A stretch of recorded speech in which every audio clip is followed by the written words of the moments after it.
Hello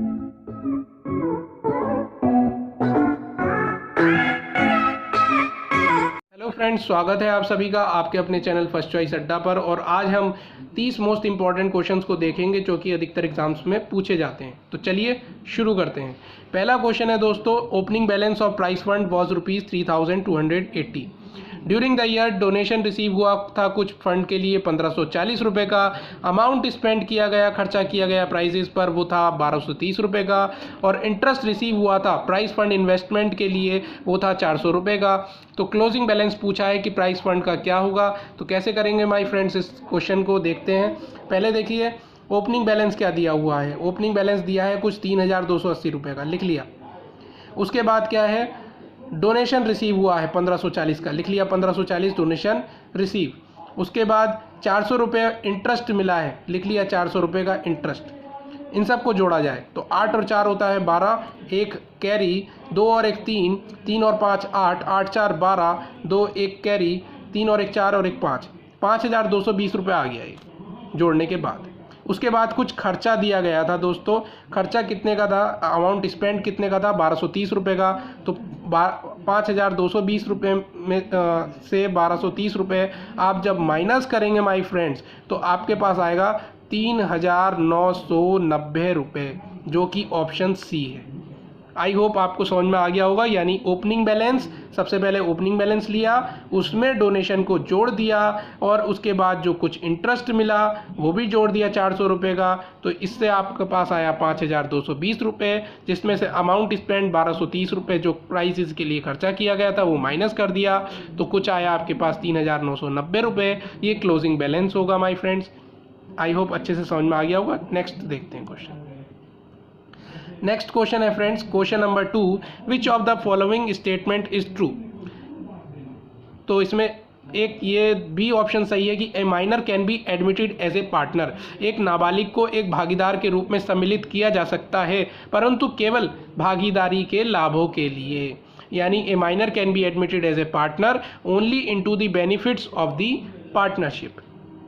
question number 3, which what can be the maximum discount on reissue of a share of ₹10 originally issued at a premium of ₹2 on which, ध्यान रखिएगा premium 2 रुपये का है, on which the full amount has been called and ₹8 including premium has been forfeited। तो यहाँ पे including premium दे रखा है। तो देखिए इसका आंसर क्या हो जाएगा, 6 रुपये इसका आंसर हो जाएगा, करेक्ट आंसर। क्वेश्चन नंबर 4 देखते हैं। Shareholders are, shareholders क्या होते हैं, शेयर होल्डर्स होते हैं ऑनर, कंपनी के ऑनर यानी कंपनी के मालिक कहे जाते हैं शेयर धारक। Question number 5, Royal Sports Club has received advance subscription of ₹5000। देखिए यहाँ पे क्या है, एडवांस सब्सक्रिप्शन दे रखा है। तो एडवांस दे रखा है इसलिए क्या हो जाएगी, लाइबिलिटी हो जाएगी। और कहाँ दिखाया जाएगा माय फ्रेंड्स, बैलेंस शीट के लाइबिलिटी साइड में इसको दिखाया जाएगा। किसको, एडवांस सब्सक्रिप्शन को, जो कि रिसीव हुआ है ना, कितने रुपए का, 5000 रुपये का। Question number 6, if vendors are issued debentures of ₹80,000 in consideration of net assets of ₹1 lakh, the balance of ₹20,000, जो बैलेंस बचा 1 लाख माइनस 80,000, 20,000 रुपये का जो बैलेंस बचा, विल बी, कहाँ क्रेडिट किया जाएगा, ये कैपिटल रिजर्व अकाउंट में क्रेडिटेड किया जाएगा my friends. Question number 7, according to partnership act section 37, the interest payable to the deceased partner on the amount left by him in the firm will be. तो क्या interest होगा my friends, interest होता है 6% का। तो इसमें option D सही है। Question number 8, premium payable on redemption on debenture. देखिए redemption of debenture is a, तो पेबल दे रखा है, प्रीमियम पेबल दे रखा है, यानी कि ये क्या होगा, लाइबिलिटी होगा, देयता खाता है। Question number 9, for what purpose security premium reserve account can not be utilise. तो किस पर्पस के लिए सिक्योरिटी प्रीमियम रिजर्व अकाउंट को यूटिलाइज नहीं किया जा सकता। तो डिस्ट्रीब्यूशन ऑफ डिविडेंड इसका सही है, यानी लाभांश का वितरण। Question number 10, received and payments account generally shows. Receipts and payment account क्या दिखाता है, आमतौर पर ये एक डेबिट बैलेंस दिखाता है, receipts and payments account. Question number 11, when the balance sheet is prepared after the new partnership agreement, the assets and liabilities are recorded. जो assets and liabilities हैं वो recorded किए जाते हैं revalued figures पर, यानी कि revaluation account बनाया जाता है रिकॉर्ड करने के लिए जो भी चेंजेस होते हैं assets और liabilities में, assets liabilities की वैल्यू में जो भी चेंजेस आते हैं उसके लिए रिवैल्यूएशन अकाउंट बनाया जाता है एडमिशन के टाइम पर, या रिटायरमेंट या डेथ, या जो भी PSR में चेंज होता है, प्रॉफिट शेयरिंग रेशियो में चेंज होता है, उसके लिए रिवैल्यूएशन अकाउंट बनाया जाता है दोस्तों। एंड इसको अगर आपसे पूछ लिया जाए एग्जाम में कि ये किस नेचर का अकाउंट है, तो ये नॉमिनल अकाउंट है, नॉमिनल नेचर का अकाउंट होता है रिवैल्यूएशन अकाउंट, और profit and loss adjustment account भी इसको कहा जाता है माय फ्रेंड्स। तो आई होप इतनी सारी जानकारी आपको मिल गई है दोस्तों। अगर वीडियो पसंद आया करे तो लाइक ज़रूर कर दिया करिए और चैनल को सब्सक्राइब ज़रूर कर दिया करिए, और कोई भी सजेशन हुआ करे तो ज़रूर बताया करिए। क्वेश्चन नंबर 12 क्या है कि as per Indian partnership act 1932, if partnership deed does not exist partners are entitled to. देखिए, अगर कोई भी पार्टनरशिप डीड एग्जिस्ट नहीं करती है एब्सेंस में, in the absence of partnership deed, तो पार्टनरशिप एक्ट 1932 के अकॉर्डिंग जो प्रॉफिट होता है वो दोस्तों इक्वल बांटा जाता है, यानी समान लाभ साझेदारी होती है। When a new partner is admitted, जब एक नया पार्टनर एडमिट किया जाता है तो जो जनरल रिजर्व का जो बैलेंस होता है जो कि शो होता है, अपेयर होता है बैलेंस शीट में, at the time of admission is credited to, इसको किधर क्रेडिट करते हैं, इसको क्रेडिट करते हैं दोस्तों ओल्ड पार्टनर्स के कैपिटल अकाउंट में, यानी जो पुराने पार्टनर्स हैं, भागीदार हैं, उनके पूंजीगत खातों में इसको क्रेडिट कर दिया जाता है, जमा किया जाता है। क्वेश्चन नंबर 14, डिवेंचर होल्डर्स क्या हैं? डिवेंचर होल्डर्स दोस्तों लेनदार होते हैं, क्रेडिटर्स होते हैं कंपनी के। ये क्वेश्चन जरूर आता है दोस्तों, तो ध्यान से देख लीजिए कि डिवेंचर होल्डर्स क्रेडिटर्स होते हैं। Question number 15, weighted average method of calculating goodwill is used when. जब वेटेड, आपने पढ़ा होगा गुडविल चैप्टर क्लास 12th में, तो उसमें दिया होता है कि weighted average method, super profit method, average profit method. तो जब weighted average profit method calculate किया जाता है गुडविल निकालने के लिए, तो प्रॉफिट्स क्या होते हैं, उतार चढ़ाव कर रहे होते हैं, मतलब लाभों में उतार चढ़ाव हो रहे हों, तब निकाला जाता है। Question number 16, if there is a prize fund then prize awarded and donation for prize fund are transferred to. तो प्राइज फंड दे रखा है, तो प्राइज अवॉर्डेड और डोनेशन जो है प्राइज फंड का, वो transfer to liability side of balance sheet.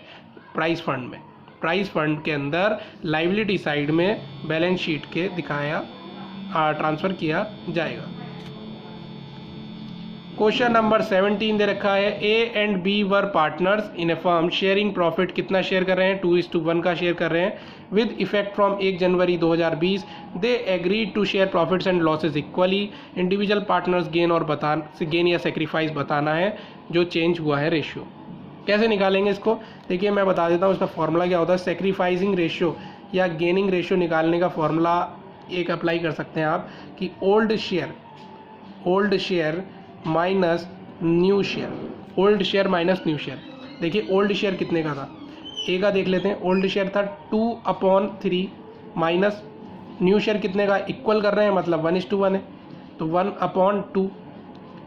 LCM लेंगे 6 आएगा, 3 2 6, 2 2 4, माइनस 2 3 6, 3 1 3, कितना आया 1/6। देखिए ये वैल्यू किस में आई, पॉजिटिव आई, यानी कि ये सेक्रीफाइसिंग रेशियो है इसका, ठीक है, सेक्रीफाइसिंग पार्टनर है। अगर बी का देखते हैं, बी का भी देख लेते हैं। बी का कितना है 1/3 है माइनस 1/2 है। अब एलसीएम कितना आएगा 6 ही आएगा, 3 2 6, 2 1 2, माइनस 2 3 6, 3 1 3। तो यहाँ पे देखिए माइनस 1/6 आ रहा है। ये क्या है, जब माइनस में आ रही हो वैल्यू तो वो गेनिंग रेशियो होता है, यानी गेनिंग पार्टनर है। तो देखिए ऑप्शन सी सही हो गया कि सेक्रीफाइस ए का 1/6 का त्याग होगा और बी का 1/6 का अभिलाभ, यानी gaining by A B 1/6 and sacrificing by A 1/6। I hope अच्छे से समझ में आ गया होगा। क्वेश्चन नंबर 18 क्या है, main source of income for an NPO. NPO यानी not for profit organisation, profit के लिए काम नहीं करती हैं ऐसी ऑर्गेनाइजेशंस का सोर्स ऑफ इनकम क्या होता है, डोनेशन दान होता है या सब्सक्रिप्शन अभिदान होता है। तो इसका राइट आंसर सी हो जाएगा। A, B, C are partners sharing profits in the ratio of 5:3:2. They decided to share profits in the ratio 2:3:5. What will be the accounting treatment of workman compensation reserve appearing in the balance sheet on that date when no other information is available for the same? तो ये कर दिया जाएगा distribute partners में old profit sharing ratio में, जब कुछ नहीं दिया हुआ, when no other information is available, so यहाँ पर क्या कर दिया जाएगा, ओल्ड प्रॉफिट शेयरिंग रेशियो में डिस्ट्रीब्यूट कर दिया जाएगा पार्टनर्स में। Question number 20, to whom dividend is given at a fixed rate. दोस्तों यहाँ दिया है आपको फिक्स्ड रेट पर कंपनी में डिविडेंड किसको दिया जाता है, तो प्रेफरेंस शेयर होल्डर्स को दिया जाता है। दो कंडीशन होती हैं दोस्तों, याद रखिएगा। जब डिविडेंड दिया जाएगा तो पेमेंट ऑफ डिविडेंड जो होगा वो सबसे पहले प्रेफरेंस शेयर होल्डर्स को दिया जाएगा, यानी प्रेफरेंशियल राइट इनका ये है। दूसरा, repayment of capital eight the time of winding up और लिक्विडेशन ऑफ द कंपनी, यानी कैपिटल का जब रीपेमेंट हो रहा होगा तब भी इनको पहले किया जाएगा, इनको रखा जाएगा पहले। दोनों ही कंडीशन पता होनी चाहिए। प्रेफरेंस शेयर होल्डर्स है, देखिए पूछ लिया गया क्वेश्चन में, तो बता दिया यहाँ पे कि preference right as to dividend का पहला राइट इन्हीं का ही है, और रीपेमेंट कैपिटल को रीपे करने का राइट भी इन्हीं का ही है। इनको रीपे किया जाएगा capital eight the time of जब कंपनी का लिक्विडेशन होगा या वाइंड अप होगी company.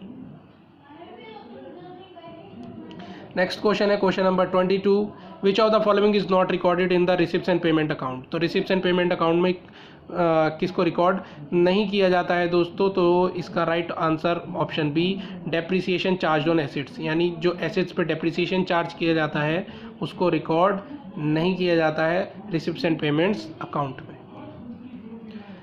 Question number 23, if the new partner brings his share of goodwill, कोई नया पार्टनर आता है तो साथ में क्या लाता है, गुडविल लाता है। अब कैश में लेकर आ रहा है सपोज, तो it will be shared by old partners, तो ओल्ड पार्टनर्स में शेयर की जाएगी in the ratio of sacrifice, sacrificing ratio में शेयर की जाती है। Question number 24, interest on capital will be paid to the partners if provided in the partnership deed but only out of, केवल किस में से, प्रॉफिट्स में से। तो इंटरेस्ट ऑन कैपिटल पेड की जाएगी पार्टनर्स को if provided for the partnership deed, अगर पार्टनरशिप डीड या एग्रीमेंट में दे रखा है आउट ऑफ इसमें से, तो प्रॉफिट्स में से। Next question number 25, the profit arising on cancellation of debentures by purchasing in open market at a discount is credited to, तो इसका राइट आंसर हो जाएगा दोस्तों कैपिटल रिजर्व, यानी पूंजीगत आरक्षित निधि।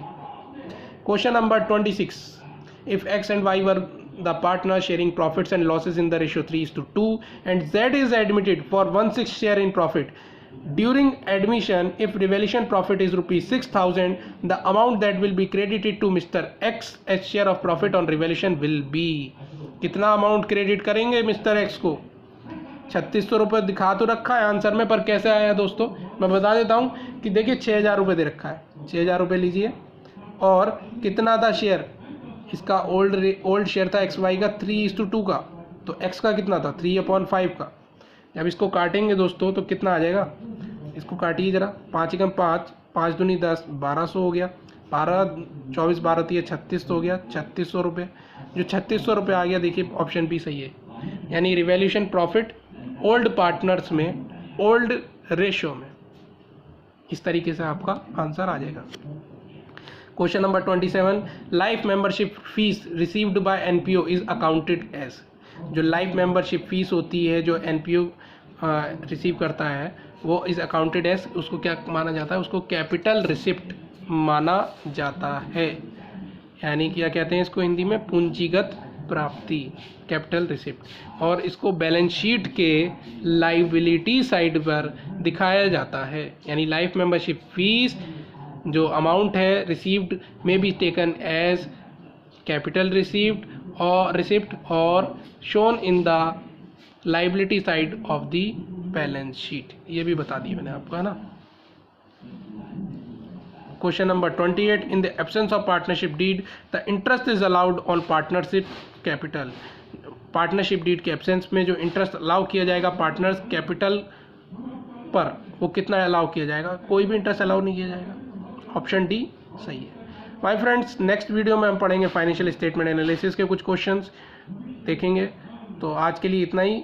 आई होप आपको वीडियो पसंद आई होगी। अगर पसंद आई है तो दोस्तों लाइक ज़रूर कर दिया करिए और वो बेल आइकन जो है उसका बटन उसको दबा लिया करिए और सब्सक्राइब ज़रूर करा करिए क्योंकि सब्सक्राइब बहुत ज़रूरी है। तो चैनल को सब्सक्राइब कर दिया करिए। मिलते हैं नेक्स्ट वीडियो में, तब तक जय हिंद और जय भारत।